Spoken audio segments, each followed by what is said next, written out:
Hi Virgo! Kamusta? Welcome back to Pinay Angel Tarot. This is your August kapalaran para sa mga Virgo. General love reading or baka may mensahe din sa career nyo. Tingnan natin guys. Kamusta kayo guys? Comment present. Tingnan natin yung mga mensahe galing sa angels mo. Actually, ang daming cards na gustong lumabas. Merong 5, 6, 7. Okay. First card is 555 change. Change happens outside of your comfort zone. The time for change is now. The angels are whispering for you to trust your path and learn how to walk it. Take the next step. Allow change to lift you up and guide you forward. Medyo challenging tong change na to guys. Pero malalampasan mo din yan. Okay? Kasi usually sa simula talagang nagsastruggle ka.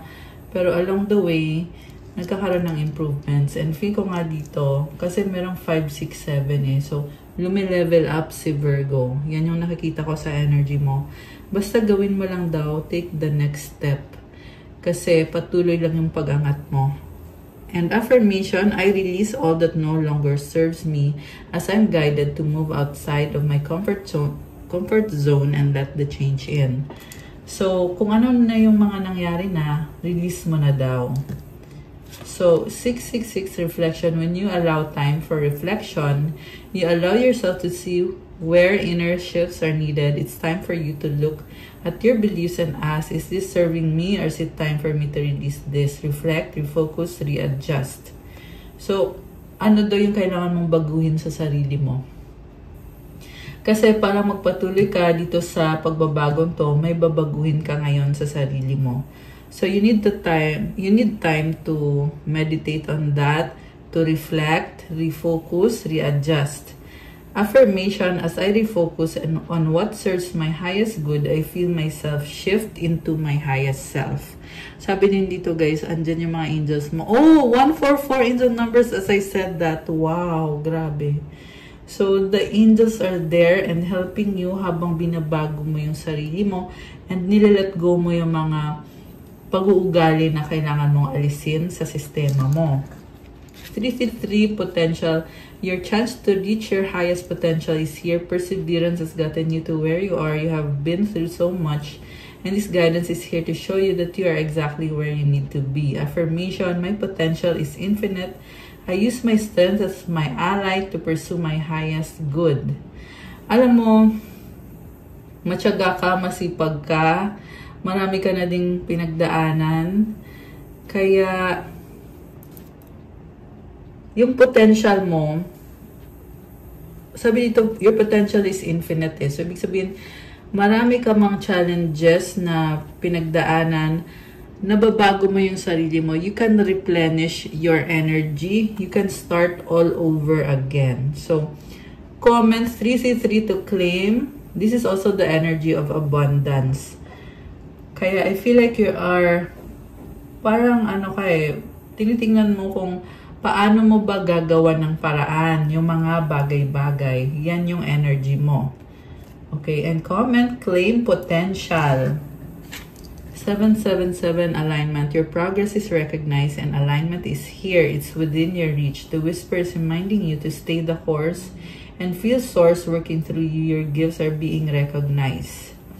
Affirmation, I blossom and bloom as I use my gifts. All things simply align as I feel the feeling of the divine.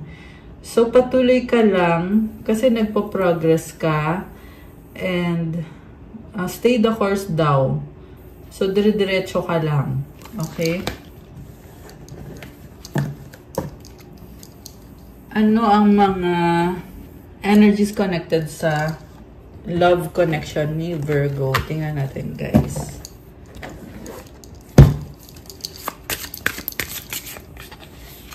Okay, new attempt. Post a short video of positive energy. Baka meron dito nag-video vlogger ba kayo or ano, nasa YouTube ba kayo or what? Focus, watch a movie like you. Oh, diba? Meron dito, ayan o. Ayan o, merong video. Merong nagre-record ng video. So, focus, watch a movie. Meron din dito mahilig manood ng movie. Okay, ano pa? Ano pa mga energies connected kay Virgo? Persist in cycling around the mountains. Oh, okay. May person dito, may kaditang person na cycle yung nangyayari sa inyo. Getaway days in the car. Reduction. Moving the lawn. Ay, mowing pala. Mowing the lawn. Okay. So, this is about releasing, cleansing. Parang ang gaan lang ng pakiramdam ni Virgo dito. Na-enjoy mo lang yung life mo. And also, andun din yung energy na you are releasing some things sa sarili mo. Holy, go to the museum. Ayan. So, sino to? Give up running in the rain. Obsessed, hug your lover. So, merong very passionate situation dito. Merong person din dito, guys, na marami siyang ka-partner. Ayan. Yan yung energy ng taong kadil mo. And, ito. So, nakita ko dito, karelasyon mo to eh. May special bond sa inyong dalawa. Pero,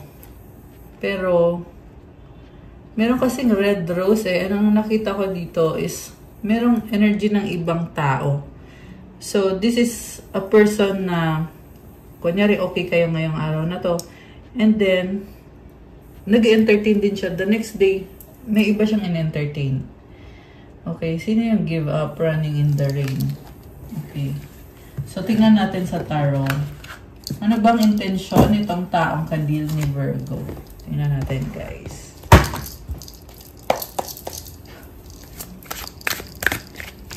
Anong intensyon nitong kadil ni Virgo?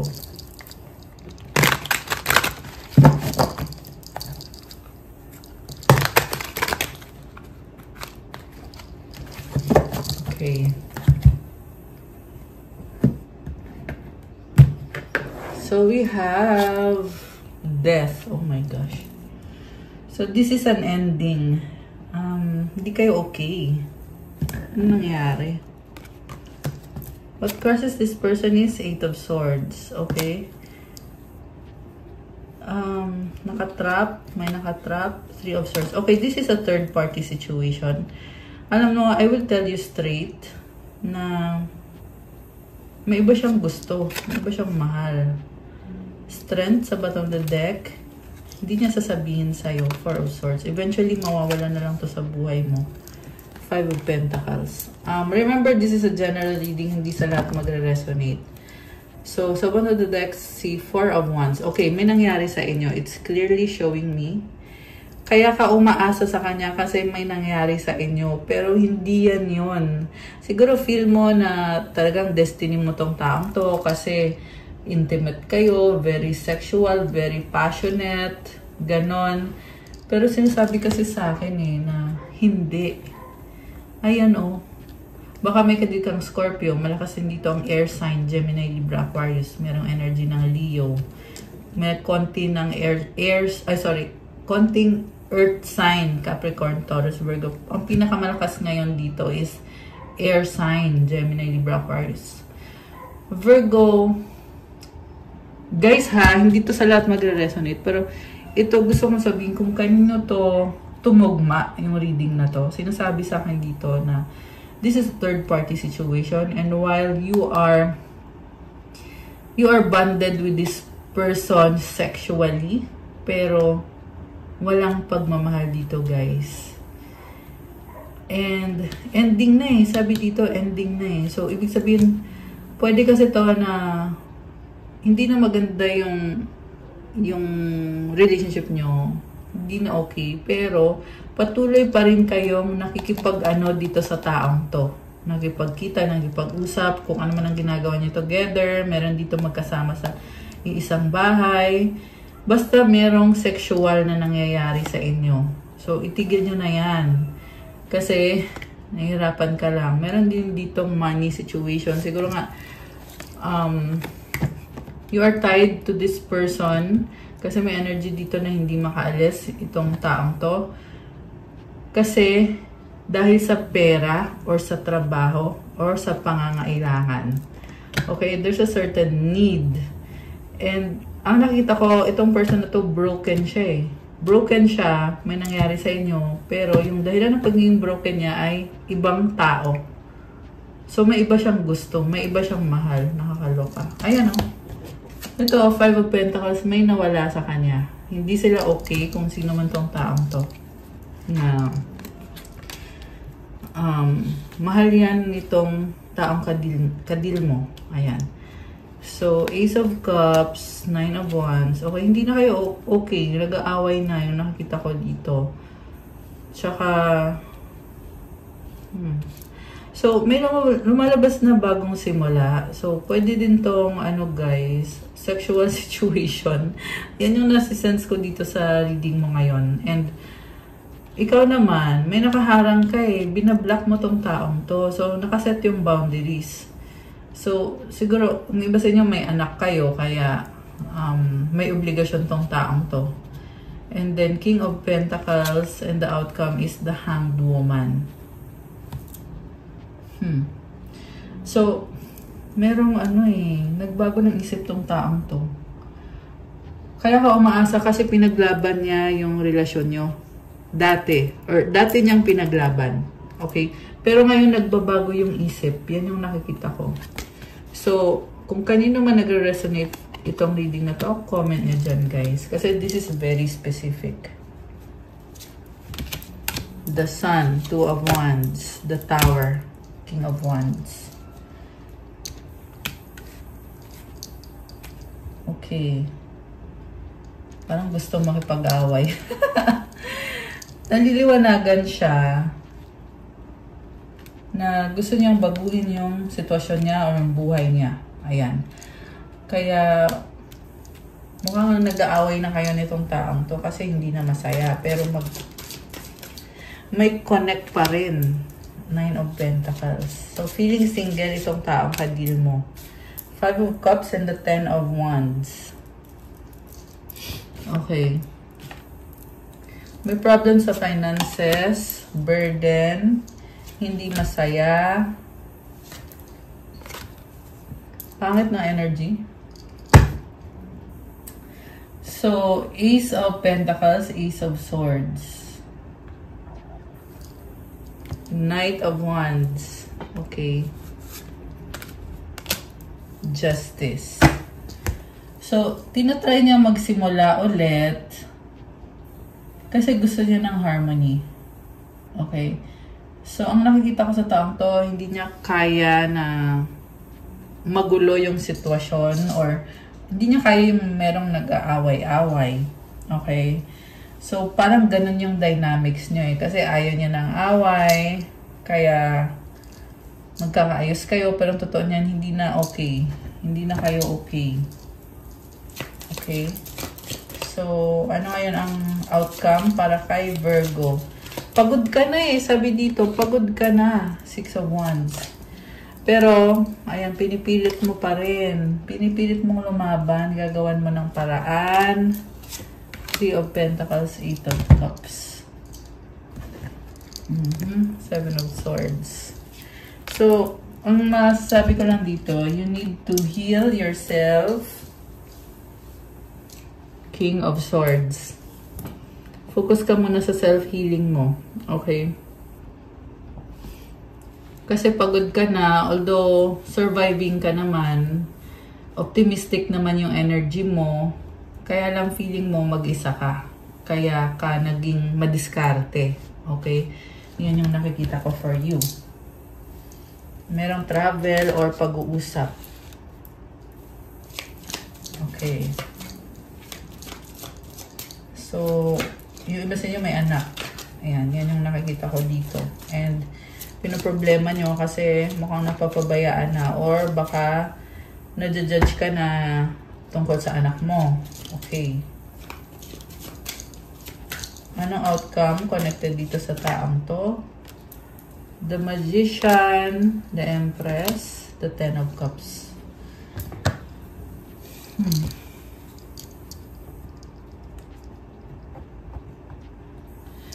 So, parang pinili niya na magkaroon ng love, ng harmony, abundance Seven of Pentacles and the Fool. Okay. Ang nakita ko dito is pinipili niya yung happiness and yung family. So, pwedeng magkaayos kayo nitong taong to. Ayan, Six of Pentacles. Pwedeng magkaayos kayo kasi this is someone na ayaw niya ng gulo. Ayaw niya ng away. And merong obligasyon. Ayan, siguro may pagkakautang. Okay. Anong paparating for Virgo? By the way, baka may kadir kang Libra, Gemini, Water Sign, Cancer, Pisces, Scorpio, Earth Sign, Capricorn, Taurus, Virgo, Taurus. Although this can be any sign. So, may nagsustok sa'yo. Someone got their eye on you. You are doing your research. Open up your heart. It will help you attract more love. Challenges, make a decision, work on inner healing. Ayan, focus muna sa inner healing. And nakita ko naman, you will be happy. And nag-grow ka eh, unti-unti lang daw. Ayan, wag daw magmadali. Siguro yun nga yung problem dito kasi oo, masipag ka, matyaga ka, pero naiinip ka din. Parang yan yung nakikita ko dito. So, habaan yung pasensya. Anong mga advice?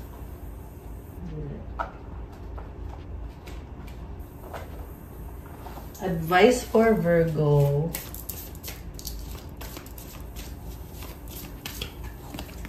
Self-love. Show me how to love myself. Show me how to take care of the inner child. Show me how to be kind within. When you step into self-forgiveness, so much can change on the outside. So, yeah, ito din yung sinabi ko na focus sa sarili, sa self-love. Kasi pag ginawa mo yon, yung situation mo, nag-i-improve din. When I focus on my inner light, I see the world through the lens of love. Ayan, focus ka sa liwanag sa loob mo. Sa sarili mo muna. Tapos, everything else changes around you. Okay, isa pa. I am the dreamer of my dream. So, kakaiba ka. And, kung ano yung gusto mo mangyari sa life mo, kagustuhan mo yun, walang mga pagsabi sa'yo na, walang mga pagsabi kung ano yung dapat at hindi dapat.